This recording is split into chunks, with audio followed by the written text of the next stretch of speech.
I'm James. Welcome to Homegrown. On this week's edition, we're going to be talking all about our beautiful Black Hills. During this week's show, we're going to hear from a lot of the leaders across the Black Hills region and about some of their efforts in protecting our forest, including Senator Thune's recent introduction of the Black Hills Forest Protection and Jobs Preservation Act. My name is Ben Woodkey. I'm the Executive Director for Black Hills Forest Resource Association. We advocate for healthy forests, which help communities stay sustainable and healthy as well. Well, that sounds like a pretty good job. So one of the things you do is you advocate for the forest and help make different policies revolving around forest management and things. And so recently, Senator Thune introduced a bill. Can you tell us a little bit about that recent effort by Senator Thune?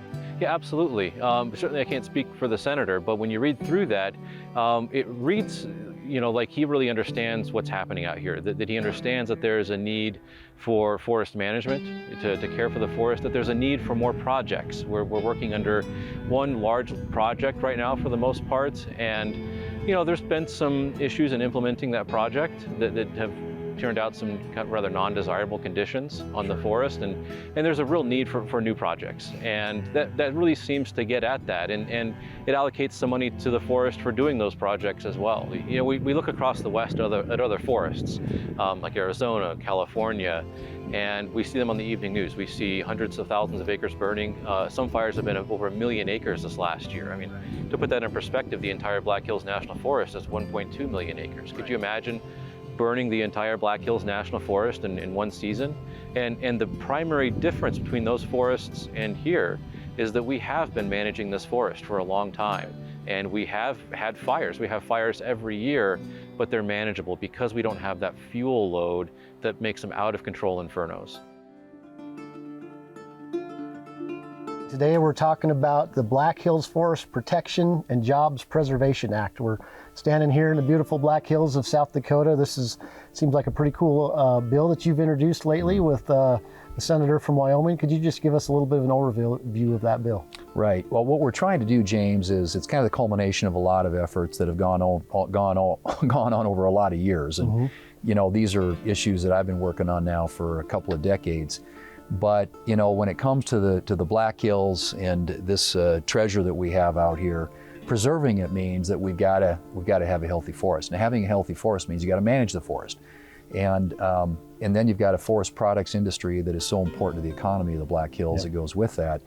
And so there's just a lot riding on us getting this right. And right now, my concern is that the bureaucrats in Washington, D.C., who make a lot of the decisions, are not taking into consideration the impact some of those decisions are going to have, not only on the forest products industry, which is slipping away from us here, but also on the long-term health of the forest. So the bill basically makes it easier for these harvest projects to get done and expedite some of the environmental considerations, which sometimes can take years.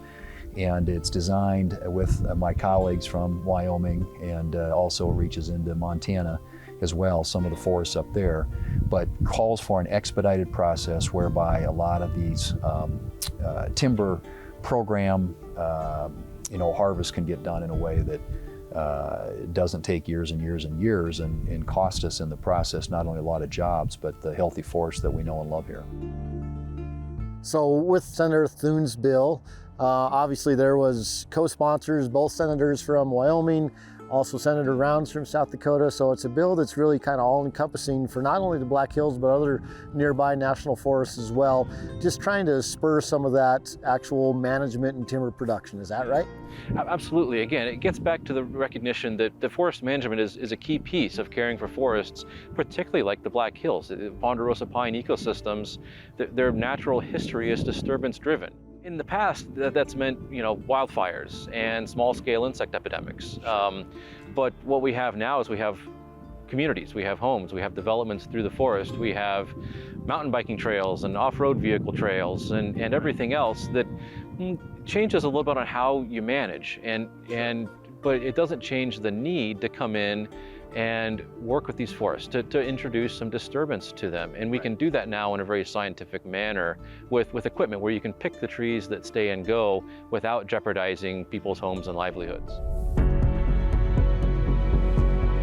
We had the sawmill close in Hill City here last year, it was 120 jobs. You think about 120 jobs in Hill City, South Dakota, and the number of families who were impacted by that, that has a profound impact on the economy. So yeah, it's a big contribution to the economy. It's a big job creator.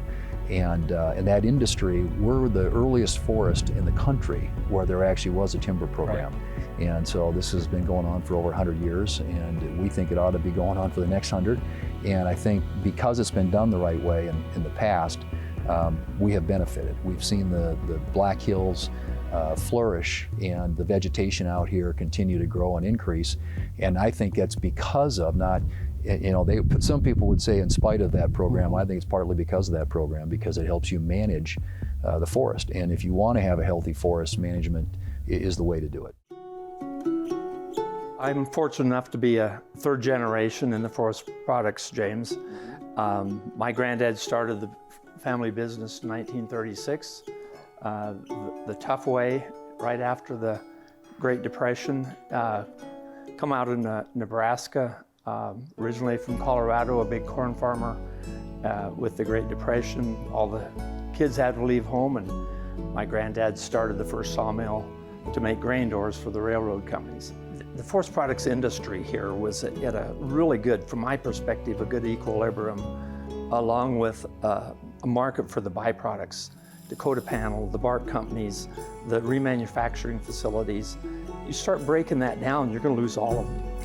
And they're going to go away, and then we will not have any. We're this small island.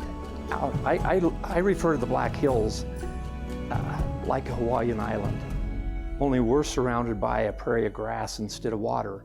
And it's such a neat island here by itself, but in turn, we're a long ways from a lot of markets. We've developed our own markets here, and if we lose that, it's going to be huge.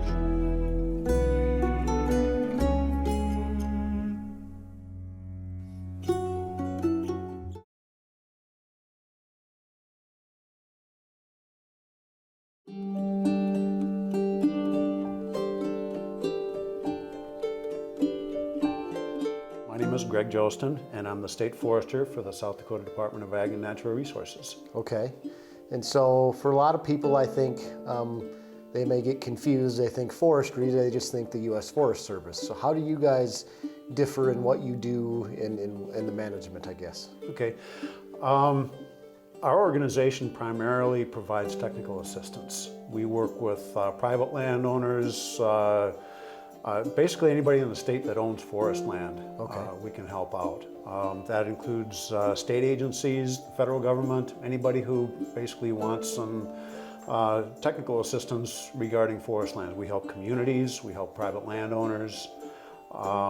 Anybody that has trees, we can provide them assistance. One of our primary charges through state law is forest health. Okay. So we identify insect and disease problems with trees and assist people in trying to figure out what's wrong with their trees. Right. And what they can do about them. Awesome. So I guess that kind of leads into my next question, or maybe it's already even answered there. I mean, how does the management differ from federal lands to private lands or state lands? How does that? Okay. Probably one of the biggest differences are the laws involved. The federal government has a lot of laws for managing federal lands. Sure. There's National Forest Management Act, Healthy Forest Restoration Act, sure. And on top of those laws, they also have rules that they develop, and they have handbooks, they have standards and guidelines within forest plans, all these different things that restrict or dictate how they can manage federal lands. Right. One of the other advantages to having the forest products industry working in the Black Hills is, they do improve the access to the forest. Sure. That's one of the things that often gets overlooked. They have to build roads, they maintain those roads, and then depending upon the landowner's wishes, they can obliterate those roads and rehabilitate them, or they can leave them there for access for the landowner. And of course that access is good for firefighting, because it provides firefighters access to the forest. But some of those roads are also used by recreationalists. Right. you know, when they come out here with their ATVs, or if they want to go horseback riding or just hiking. They have, it provides access. And the industry also, whenever they do a timber sale in an area, whenever they buy timber, and they usually absorb the cost of maintaining those roads within that. When we created the Forest Reserve over 100 years ago, this forest was where that first timber sale program went on. And we, you know, this forest is a gem, not only for South Dakota, but for the entire region. And we're proud of this forest. It looks good. And we've had some epidemics here and there, but largely it's been really well managed. And we're hoping that this can hopefully move that needle and keep it going. It seems like, you know, there's been some differences of opinion lately from U.S. Forest Service, from the industry, from even the Black Hills Forest Advisory Board, which is kind of a unique thing to the Black Hills National Forest, on, you know, how many CCF should be cut and how this should be managed. Does this bill address some of those differences of opinion and how we can get past that? Well, yes, it does. I mean, I think what it does is it makes it easier for us to hit targets. They have to establish the targets, and right now they're working on that. And this general technical review that came out in March of last year called for literally cutting in half, 50% reduction in the timber program out here, and that would be devastating to the industry. And what they did acknowledge, and I had the forest chief in my office in October this year, and what he did acknowledge is they need a timber program as a tool to manage and to keep the forest healthy. If you want to prevent disease, infestation, insect infestation, you know, we had a terrible pine beetle problem out here a few years ago. One of the ways you prevent that is by having a management program in place, a timber program. And so we're working with them. The stakeholder community out here, Black Hills Forest Resource Association, has provided feedback and input, hopefully in a way that will shape the ultimate decision that they come to. That document that they put out a year ago wasn't designed to be a policy or a decision making. It was more of a research document. And I'm hoping that they're going to be willing to take input from the people who actually live here and work here and who have seen over time how this forest has matured. Now, granted, I mean, there are a lot of things you have to factor in. You want to make sure you do it in a balanced way. But if they go down to the level they're talking about in terms of CCFs, it would actually destroy the industry here in South Dakota. But more importantly, it puts at risk the long-term viability of the forest.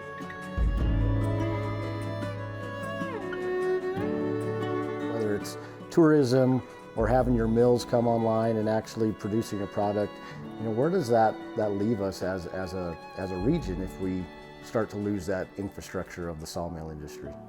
Yeah, so I think I first and foremost kind of want to emphasize that our priority is definitely the sustainability of the forest. You know, we care deeply about the jobs and the employees. Deep down, we care about the employees.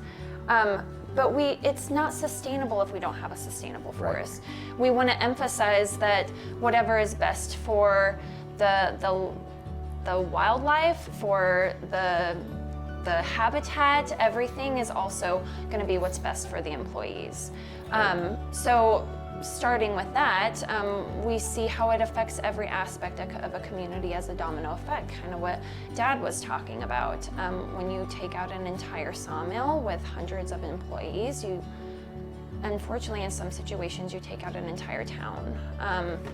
That's what we're trying to avoid from happening by focusing on what's best for the forest, which is what's best for the sawmill and for generations to come.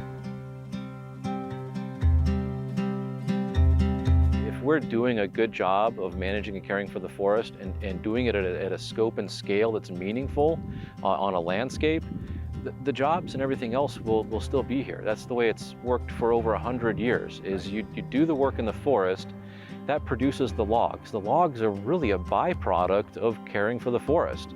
And they go to facilities and companies and they make different products out of them, and that creates jobs and community sustainability. But it all starts with managing the forest. That's a really interesting perspective and way to put that, you know, the logs coming off the forest are actually the byproduct of just good management. Absolutely. I think that's really well said. Yeah, you don't manage just to produce logs, you manage to care for the forest.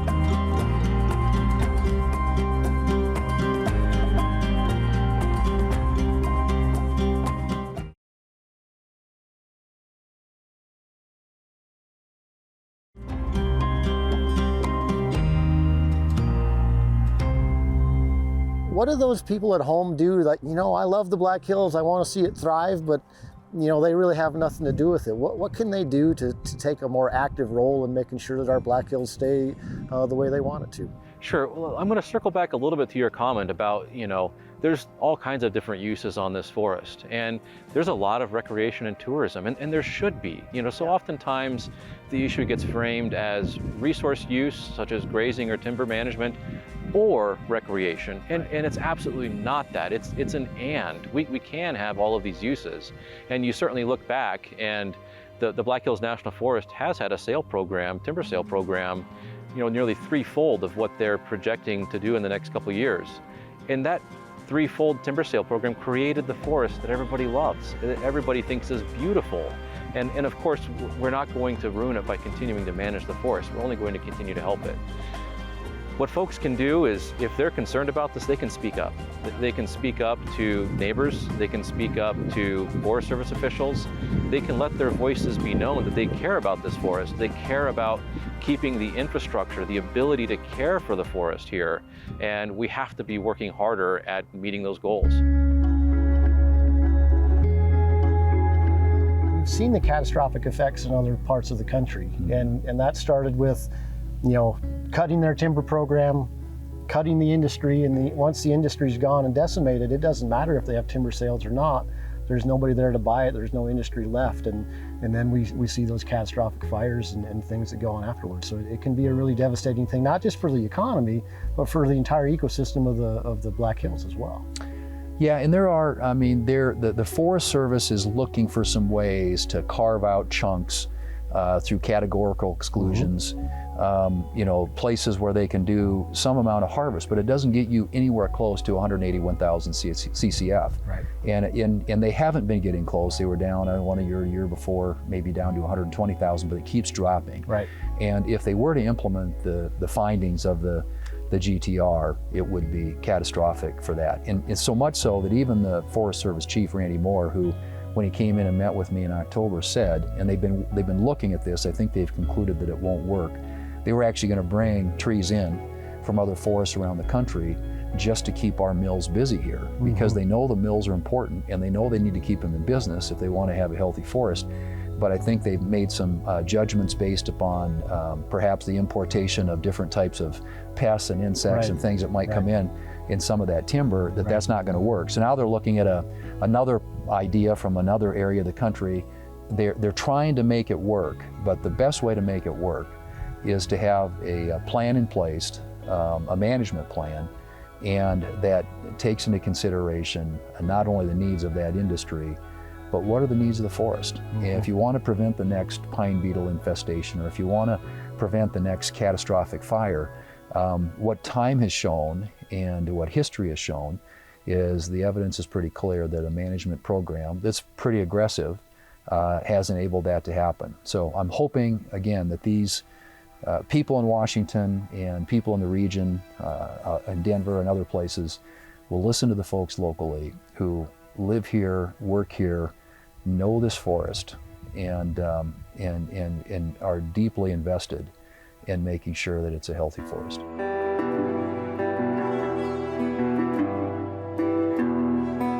We're pretty blessed to have two senators and other senators that stepped up to sponsor that bill. Right. That really sends a loud message of strong support for us. You know, they can voice their opinions, but when they're willing to put it in the form of a bill, that means a lot to me, James. Right, That's huge. We feel really good about the support we get there. On the House side too, Representative Johnson and Cheney, both, they brought other representatives in to show support. Bruce Westerman out of Arkansas, the only forester on the House side. They've really stuck their neck out in support. In some cases, they get criticized for it, but they understand the importance this is to the Black Hills. What can people at home do to express that this is really important to them? Well, they can get a hold of their congressional delegation, for one thing, but they can also talk to the Forest Service personnel. Sometimes they're going to church with them. They need to, they don't want to be quiet about this. It's important that the government workers hear from the public because they're influenced on an hour-by-hour basis by the environmentalist. Or from my end, I feel like the ranching community and us are the environmentalists, they're the preservationists. They want to stop all work. So they're hearing that constantly throughout the nation. But our humble nature of the people in South Dakota and Wyoming aren't willing to step out and voice. So that's one way they can help, James. Well, and we see that, same thing with ranchers, different, legislation we're trying to get passed. And, it's one thing for, associations or other entities like that to try to get involved, but when they hear from the actual people, the boots on the ground, the people that it matters to the most, more of their constituents, it makes such a difference to actually put more and more pressure on, whether it's the Forest Service or the BLM or whatever you're trying to do. If it's important to people, and obviously if you're living in this area, the Black Hills is why you're here. I mean, this is a wonderful thing, and so it should be absolutely imperative for everyone to voice those concerns, whether that's just being on social media or getting a hold of their friends that they know work for the government agencies, and to just make sure that conversation stays alive. The people, you're right, the people that move here to the Black Hills, they love the Black Hills as their form of recreation. Love to get out, whether it's four-wheeling or walking or biking or horseback riding or hunting. Yeah, that's why we're here. Yeah. Yeah, absolutely. Fishing, whatever.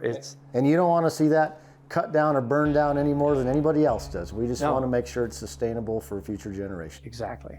Well said. Taylor rides just as well as any man.